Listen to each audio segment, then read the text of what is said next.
அந்த ஸ்திரியை தவிர வேறொருவரையும் காணாமல், ஸ்திரியே உன்மேல் குற்றஞ்சாட்டினவர்கள் எங்கே? ஒருவனாயிலும் உன்னை ஆக்கினைக்குள்ளாக தீர்க்கவில்லையா என்றார். அதற்கு அவள், இல்லை ஆண்டவரே என்றாள். இயேசு அவளை நோக்கி, நானும் உன்னை ஆக்கினைக்குள்ளாக தீர்க்கிறதில்லை, நீ போ, இனி பாவம் செய்யாதே என்றார். நல்லா கவனிக்கணுங்க. இந்த வசனம் சில பைபிள்ல இல்ல, சில பைபிள்ல முன்ன மாத்தி இருக்குது. அது வேற தலைப்புல வரும். பிரச்சனை என்ன இருக்குது இதுல? என்ன தெரியுதுன்னு கேட்டா, மோசையுடைய நியாய பிரமாணத்துல என்ன இருக்குது? விபச்சாரம் செஞ்சா கல்லெறிஞ்சு கொல்லணும்னு இருக்குது. அதைத்தான் இவங்க நினைவுபடுத்துறாங்க. அப்ப இது செயல்படுத்தப்பட வேண்டிய ஒரு சட்டம்னு தெரியுது. இந்த சட்டம் செயல்படுத்தப்படணும். தகுந்த ஆதாரத்தை கொண்டாந்து காட்டி எரிஞ்ச கல்ல எரிஞ்சுன்னு யாரா உங்கள ஒழுக்கம்னு கேட்கிறாரு. ஒத்தரும் இல்ல. இப்ப என்ன பண்ணிருக்கணும்? மோசடி நியாய பிரமாணத்தை செய்யறதா இருந்தா முதற்கல்ல இவராவது எடுத்து, நான் இருக்கிறேன், நீங்களா ஒத்தரும் இல்லையில, நான் இருக்கிறேன், நான் எறிகிற முதற்கல்ல, அப்புறம் நீ மோசையுடைய நியாய பிரமாணத்தை செயல்படுத்து அப்படின்னு சொல்லணுமா இல்லையா? நானும் உன்னை ஆக்கினைக்குள்ளாக்குறது இல்லை, போ. என்ன அர்த்தம்? ஒரு மாதிரியான அர்த்தம் வருது, பச்சையா சொல்லல. அப்படிலாம் இப்படிலாம் நல்லவர்களை நபிமார்களை பற்றி நாங்கள் சொல்ல மாட்டோம். இப்ப இந்த மாதிரியான ஒரு கருத்துப்பட இது தெளிவா வருது. பாவம் செய்யாதவன் கல்லெறிஞ்சு கொள்ளணும்னு சொன்னா இப்ப இயேசு செஞ்சு இருக்கணும். ஏன்? இது கர்த்தருடைய பிரமாணம்னு முன்னாடி வந்துருச்சு.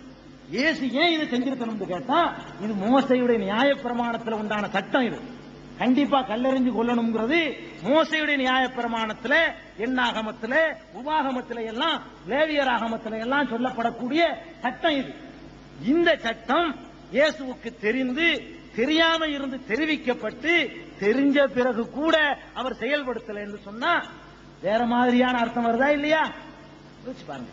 இப்படி எல்லாம் எதுக்கு சொல்றேன்னு கேட்டா, பாவத்தை சுமக்கிறதுக்கு வர்ற ஆளு பாவம் அவர் முதல் இல்லாம இருக்கணும் இல்லையா? அதுக்காக நான் சொல்ல வர்றேன்.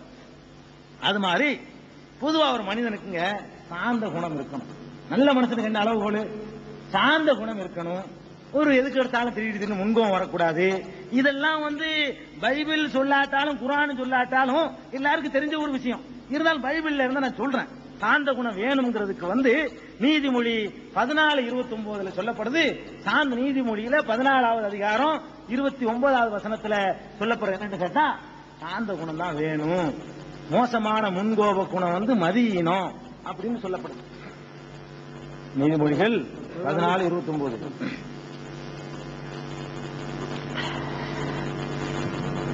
சொல்லப்படுது. நீடிய சாந்தம் உள்ளவன், நீடிய சாந்தம் உள்ளவன், நீடிய சாந்தம் உள்ளவன் மகா புத்திமான். நீடிய சாந்தம் உள்ளவன் மகா புத்திமான். முற்கோபியோ புத்தி ஈனத்தை விளங்க பண்ணுகிறான். புத்தி ஈனா மதி ஈனம்.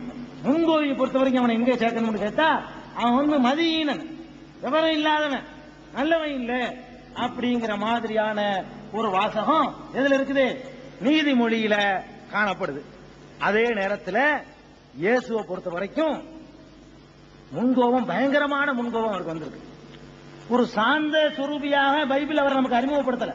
ஒரு பக்கம் ஆட்டுக்குட்டின்னு சொன்னாலும் கூட அவருடைய கேரக்டர்களை நமக்கு அறிமுகப்படுத்தும் போது பயங்கரமான கோபமும், அந்த கோபத்தில் வரக்கூடிய வார்த்தைகளையும் பார்க்கும்போது, என்னடா இப்படி ஒரு நல்ல ஒரு ஆள் இப்படி இருக்க கூடாதுன்னு நமக்கே தெரியும். நான் அப்படி இருந்தா நீங்க ஒத்துக்கிற மாட்டீங்க. மரியாதைக்குரிய ஜெபமணி அவர்கள் அந்த மாதிரி பேசினா ஒத்துக்கிற மாட்டீங்க. அந்த மாதிரியான பேச்சுக்களை எல்லாம் இயேசு கோபத்தில் பேசினார்னு சொல்லி மத்தேயு 12:34 சொல்லுது.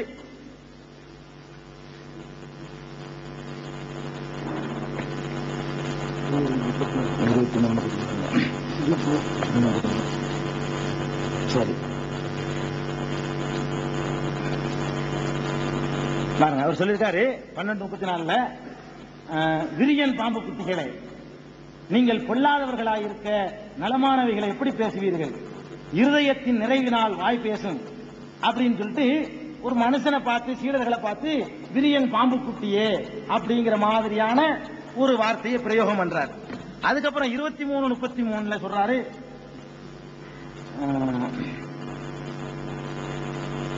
சர்ப்பங்களே, விரியன் பாம்பு குட்டிகளே, நரகாக்கினைக்கு எப்படி தப்பித்துக் கொள்வீர்கள்? பாம்பே பாம்பு குட்டியே என்றெல்லாம் அவருக்கு கோபம் வருது. அதே மத்தேயுல 16:4 சொல்லப்படுது. 16வது அதிகாரம் 4வது வசனத்தில் சொல்லப்படுது, 16 நாள்.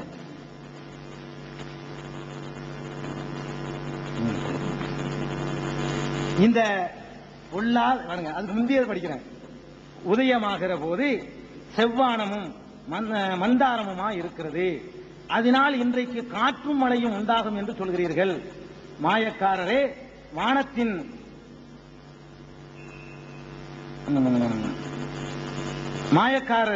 வானத்தின் தோற்றத்தை நிதானிக்க உங்களுக்கு தெரியுமே, காலங்களின் அடையாளங்களை நிதானிக்க உங்களால் கூடாதா? இந்த பொல்லாத விபச்சார சந்ததியார் அடையாளம் தேடுகிறார்கள். அதாவது எங்களுக்கு ஒரு அடையாளம் காட்டுங்கன்னு கேட்கிறாங்க ஏசுட்ட. அதுக்கு என்ன செய்யணும்? காட்டுறேன்னு சொல்லணும், காட்டலன்னு சொல்லணும். என்ன சொல்றாரு அவர் தெரியுமா? அந்த யூத மக்களை பார்த்து, இந்த பொல்லாத விபச்சார சந்ததியார்.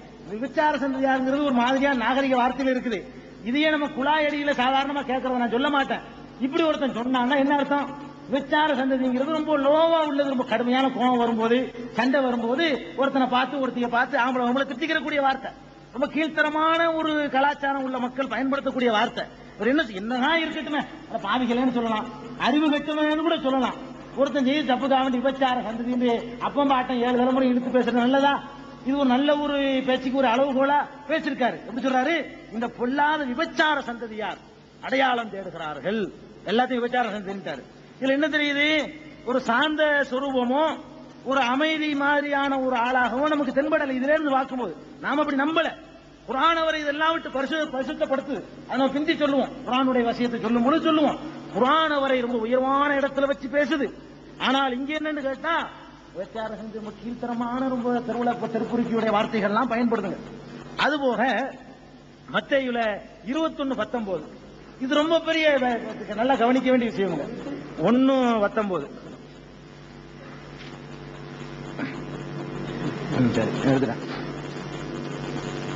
சரி, அப்பொழுது சரி இப்படி வருவோம். 18 இருந்து காலையில் அவர் நகரத்திற்கு திரும்பி வருகையில் அவருக்கு பசி ஒன்றாயிற்று. இயேசு வர்றாருங்க, அவர் நகரத்துக்கு திரும்பி வரும்போது என்ன செஞ்சிருச்சு? பசி வந்துருச்சு. அப்பொழுது வழியருகே ஒரு அத்தி மரத்தை கண்டு, வழியில வர்றாருங்க, ஒரு அத்தி மரத்தை பார்க்கிறாரு. அதனிடத்தில் போய் அதிலே இலைகளை அன்றி வேறொன்றையும் காணாமல், பசிச்சதுக்காக சாப்பிடுறதுக்கு அத்தி மரத்துக்கு போறாரு. அங்க போனா என்ன இல்ல, காயெல்லாம் ஒன்றையும் காண, வெறும் இலை தான் இருக்குது. இலைகளை அன்றி வேறொன்றையும் காணாமல், இனி ஒரு காலம் உன்னிடத்தில் கனி உண்டாகாதிருக்க கடவுது என்றார். உடனே அத்தி மரம் பட்டு போயிற்று. இப்ப நான் கேட்கிறேன், பசி வந்திருக்கு, இந்த மரம் என்னங்க செய்யும்? எதுல கோவிக்கிறது அர்த்தம் வேணாமா? மரம் என்ன செய்யும்? கோவிக்கிறதுக்கு ஒரு மனுஷன் கோவிச்சா அவனுக்கு காரணம் சொல்லலாம். வர்றாரு, கனி இல்லாட்டி போ, வேற இடத்துல போ. பட்டு போற சொன்னதுக்கு பதிலா நிறைய உனக்கு பூத்து குழுங்கட்டு நான் சாப்பிட்டு போறேன்னு சொன்னாலாச்சு, அது ஒரு பெரிய அற்புதமா எடுத்துக்கலாம். வரும்போது கனி இல்லை, இலைதான் இருந்துச்சான். அதை பார்த்தவனே ஒரு கோவம் கனி இல்லையா, நீ பட்டு நாசமா போங்கிறாரு. பாருங்க, இனி ஒரு காலம் உன்னிடத்தில் கனி உண்டாகாதிருக்க கடவுது என்றார். உடனே அத்திமரம் பட்டு போயிற்று.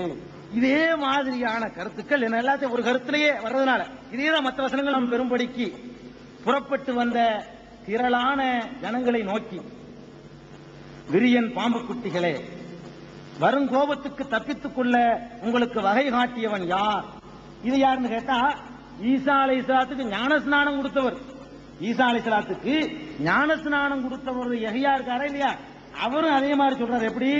விரியன் பாம்பு குட்டிகளே, வரும் கோபத்திற்கு தப்பித்துக் கொள்ள உங்களுக்கு வகை காட்டியவன் யார்? அப்ப இதே மாதிரி அங்க சீசர் தேர்ந்தே இவருக்கு வந்திருக்கு. அங்க அது மாதிரி அவர் படிச்சுட்டு அதே மாதிரியான வார்த்தையை தான் இவர் பிரயோகிக்கிறார். தவிர கூடுதலா ஒண்ணும் தெரியல. இதே மாதிரி வார்த்தையை இவர் ரிப்பீட் பண்றார் மற்ற இடத்துல பார்த்தது மாதிரி.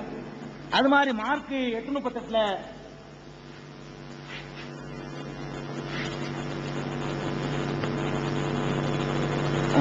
ஆதலால் விபசாரமும் பாவமும் இல்ல இந்த சந்ததியில் என்னை குறித்தும் என் வார்த்தைகளை குறித்தும் எவன் வெட்கப்படுவானோ அவனை குறித்து மனுஷகுமாரனும் தமது பிதாவின் மகிமை பொருந்தினரவராய் பரிசுத்த தூதர்களோடும் கூட வரும்போது வெட்கப்படுவார் என்றார். இதுல விபச்சாரமும் பாவமும் உள்ள இந்த சந்ததியில், மொத்த சந்ததியும் சொல்றாரு, விபச்சாரமும் பாவமும் உள்ள சந்ததி, இந்த மாதிரியான வார்த்தைகள் அதுல காட்டுறோம். அது மாதிரி யாக்கோபு 4:4 எடுத்து பாத்தீங்கன்னா,